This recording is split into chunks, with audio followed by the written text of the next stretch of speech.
Hello guys, আসসালামু আলাইকুম। Welcome to my channel Kajla দিদি। আজ আমি বানাবো ভিন্ন স্বাদের একটি লেবুর শরবত।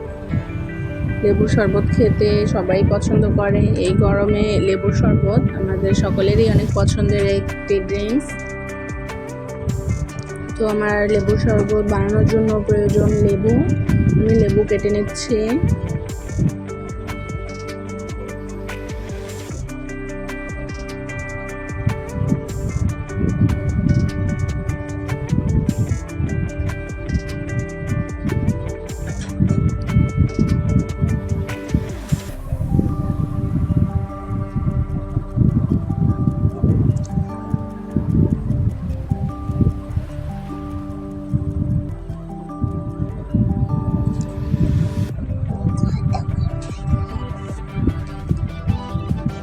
আমি লেবুর রস এখন চেপে নিচ্ছি।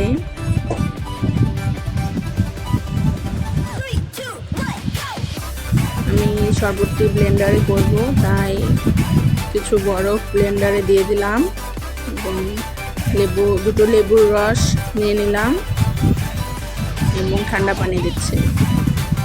আপনারা যতটুকু খাবেন সেই পরিমাণ অনুযায়ী পানিটা দিলেই হবে। পরিমাণ মতো লবণ দিলাম,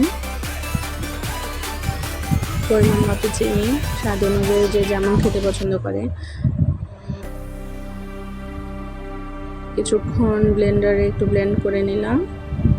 বেশিক্ষণ ব্লেন্ড করতে হবে না, কয়েক সেকেন্ড করলেই হবে। এবার ঢেলে নিচ্ছি।